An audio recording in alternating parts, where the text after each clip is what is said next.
Bon ben salut tout le monde. Fait qu'aujourd'hui, en cette journée de l'Halloween, j'ai eu l'idée de faire encore une petite vidéo sur des histoires d'horreur que j'ai retrouvées sur internet.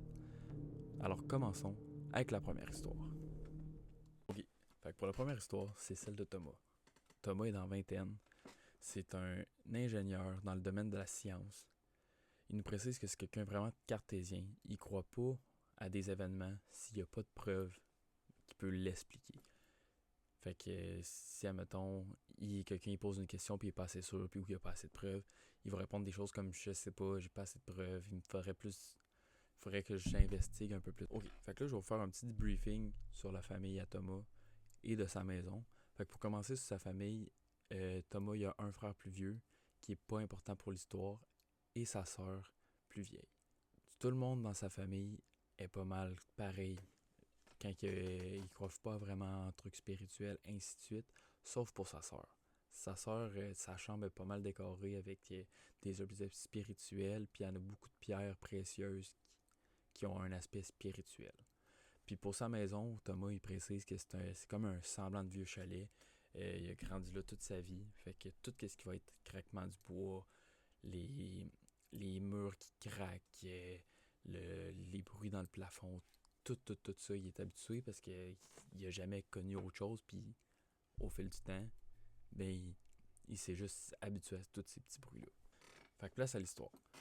Thomas est seul cette soirée-là. Comme il nous précise, il a tout le temps un peu la trouille quand il est tout seul parce que c'est quand même une grosse responsabilité. S'il est âgé entre 10 à 15 ans, ben, ça reste que pendant la nuit, tu te fais tout le temps des petits scénarios de peur dans ta tête.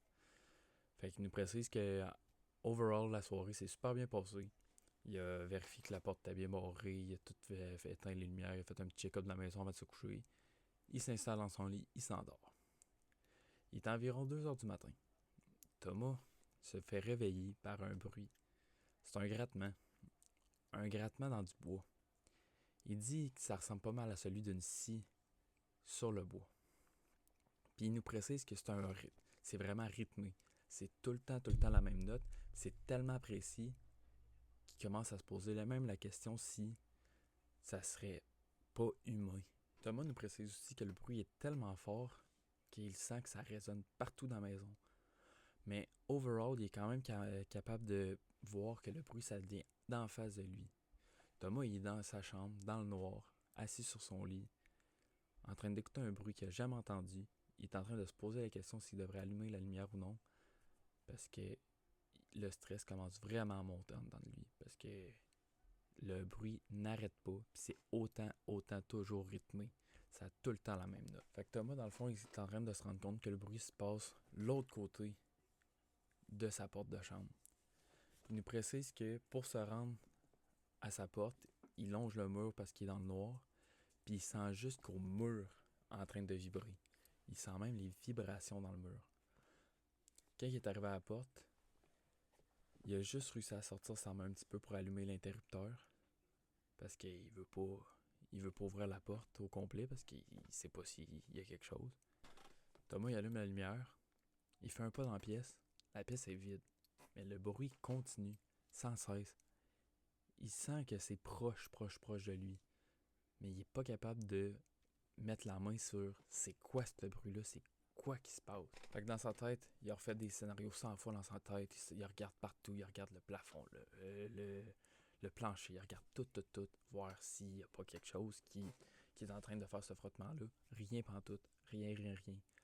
Thomas fait juste faire des back and forth de sa chambre à la grande pièce. Puis il commence à perdre la tête parce qu'il trouve pas d'explication. Là, Thomas, il approche vers une porte. Puis il se rend compte que la porte, le son est encore plus fort quand il est à côté. Puis c'est tellement fort qu'il voit la porte vibrer. Mais Thomas se dit, c'est peut-être parce qu'il a trop peur que là, il s'imagine des trucs, puis que c'est dans sa tête, puis que, crème, c'est pas vrai que la porte est en train de vibrer, mais il est tellement stressé qu'il se dit, ok, je vais prendre une course dans ma chambre, je sais pas c'est quoi qui se passe. Je vais aller dans ma chambre, puis je vais tirer sur ma poignée, puis regarde, je vais être embarré dans ma chambre. S'il arrive de quoi, je suis en sécurité. Fait qu'il prend ses deux jambes à son cou, puis il va dans sa chambre, puis il arrache la poignée d'un coup sec. En arrachant la poignée, ça a fait un maudit gros bruit. Mais tout d'un coup, plus un son. C'est terminé. Fait que Thomas reste derrière sa porte, fermée, avec encore la poignée dans les mains. Puis là, il écoute. Mais il se passe plus rien. Environ un 45 minutes à 1 heure viennent de passer. Puis Thomas décide de sortir. Il allume toutes les lumières. Il regarde partout. Il n'y a pas personne qui était dans la maison. Il n'a pas l'air d'avoir eu aucune personne non plus dans la maison. Il n'est pas capable de comprendre c'est quoi qui est arrivé. Fait que Thomas, dans le fond, nous précise qu'il y a 3 anecdotes intéressantes avec cette histoire-là, dont l'une qui se passe le lendemain matin avec sa mère. Le lendemain matin, tellement que c'était gros l'histoire, il s'est dit faut que j'en parle à quelqu'un. Fait qu'il décide d'en parler à sa mère. Mais comme je vous ai précisé, sa famille est pas spirituelle. Fait que vous comprenez bien que ça a un peu passé par-dessus tête. Mais sa mère a quand même tenu à y préciser que quand elle s'est séparée d'avec son père, elle est allée dormir dans la chambre de sa sœur, qui était plus à la maison parce que ça fait déjà quelques années qu'elle ne reste plus à cette maison. Même chose pour son frère, vu qu'ils sont plus vieux. À tous les soirs avant de se coucher, il fallait absolument qu'il en aille voir en dessous des marches pour être sûr qu'il n'y avait pas quelque chose. C'était comme un pressentiment. Par la suite, pour la deuxième anecdote, ça se passe quelques mois plus tard. Thomas fait une petite fête chez lui. Puis il a invité une de ses meilleures amies qui a dit qu'elle a des dons, qui est capable de ressentir les choses. Fait que pour la joke, Thomas, il avait jamais parlé de cette histoire-là. Il s'est dit, je vais y faire un tour de la maison, puis je vais lui demander qu'elle réagisse aux pièces, savoir si elle ressent quelque chose ici ou si elle ressent quelque chose là. Fait qu'il fait le tour, salon, il n'y a rien. La salle de bain, il n'y a rien. Sa chambre, il n'y a rien. Fait qu'ils font le tour de la maison jusqu'au moment qu'ils arrivent à la chambre de sa sœur. Thomas rentre dans la pièce, il se revient vers sa meilleure amie pour lui demander « Et puis ici? » Elle est rendue blême. Elle dit « Non, je peux pas, puis elle sort de la chambre. Puis elle explique qu'elle a senti de quoi tellement fort qu'elle était pas capable de rentrer dans la pièce. C'était trop pour elle. Elle était pas capable d'y expliquer c'était quoi, mais cette pièce-là, elle était pas capable. Puis pour la dernière anecdote, ça se passe quelques années plus tard. Il avait jamais parlé à ses amis-là de l'histoire parce qu'il était rendu à l'université puis il avait oublié un peu l'histoire puis il avait juste pas parlé de ça à ses amis. Fait qu'ils sont au bar puis pour X raison, il raconte l'histoire. Fait que ça reste comme ça. Puis il compte aussi son anecdote d'avec sa meilleure amie. Un peu plus tard dans la soirée, un de ses bons chums, il arrive, il vient le voir, il dit ta soeur en a-tu un événement quand même dur quand elle était jeune? Fait qu'il explique que oui, elle a vécu beaucoup d'intimidation, puis que ça a été vraiment dur pour elle, puis c'était vraiment gros pour la famille. Fait que là, son ami, il montre une photo, il dit regarde, ça c'est une entité qui vient hanter les jeunes qui ont eu des problèmes quand ils étaient jeunes. Fait qu'en voyant la photo, Thomas fige parce que l'entité, c'est une entité super sombre. Mais le truc qui l'a le plus marqué, c'est que c'était des grosses griffes qu'il avait ses mains, genre des énormes griffes. Fait que Thomas s'est longtemps demandé si ça aurait pas pu être ça qu'il a entendu pendant la nuit. Mais comme il nous précise, il est pas assez sûr parce que il croit pas à ces choses-là, puis il n'y a jamais rien eu d'autre dans sa maison. Ok, fait que pour la deuxième histoire, c'est celle de Rachel. Rachel a 16 ans, puis même chose que pour Thomas. Elle est seule à la maison, ses parents ont décidé d'aller passer la fin de semaine à Paris, puis elle va être seule pour la fin de semaine dans sa maison.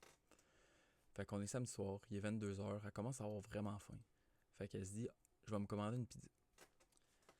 Fait qu'elle trouve une pizzeria qui est encore ouverte puis qui ferme à 2h du matin. Elle les appelle, elle commande la pizza, ça dit, ça va être prêt dans 1 heure, on va venir vous la livrer. Fait qu'elle dit, parfait. Rendu 22h30, ça sonne à la porte. Là, elle se dit, crème, ça a été plus rapide que prévu la pizza. Fait qu'elle ouvre la porte, il n'y a personne. Puis là, ça lui a comme un peu foutu à la trouille parce qu'elle est toute seule, puis il n'y a personne qui est à la porte.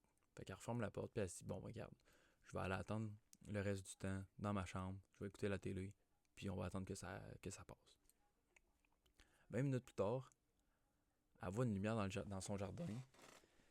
Fait qu'elle regarde. Fait que ce qu'elle voit, c'est un homme. Elle voit pas aucun trait. Tout est noir. Elle voit juste qui tient une flashlight. Là, elle regarde, puis elle voit vraiment qu'il y a quelqu'un dans sa cour. Puis elle sait pas c'est qui cette personne-là. Parce qu'il n'y a aucun trait, on voit pas. Il est tellement loin, il est dans le fond de sa cour. Puis il fait tellement noir qu'elle voit juste sa silhouette. Fait que là, elle se dépêche, elle court en bas pour s'assurer que les portes sont toutes barrées. Fait que là, elle réussit à barrer toutes les portes. 5 secondes plus tard, elle entend quelqu'un cogner dans la porte à l'arrière. Là, elle se met à capoter. Elle pleure, elle pleure, elle pleure, elle a peur, elle sait plus qu'est-ce qui arrive. Au même moment, ça sonne en avant de la porte. Fait que là, elle regarde, elle voit que c'est le livreur de pizza. Elle ouvre la porte, elle pleure, elle explique la situation au livreur de pizza. Puis le livreur de pizza décide de l'aider. Il rentre dans la maison avec elle pour valider c'est quoi qui se passe. Arrivé vers la porte arrière, elle puis le livreur, il aperçoit l'homme, il est à peu près à 7 mètres de la porte. Il est à 4 pattes, puis il est en train de crier. Il fait juste crier sans cesse. Le livreur de pizza fait ni un ni deux, il appelle la police. Puis elle, Rachel, elle appelle ses parents pour qu'ils reviennent à la maison.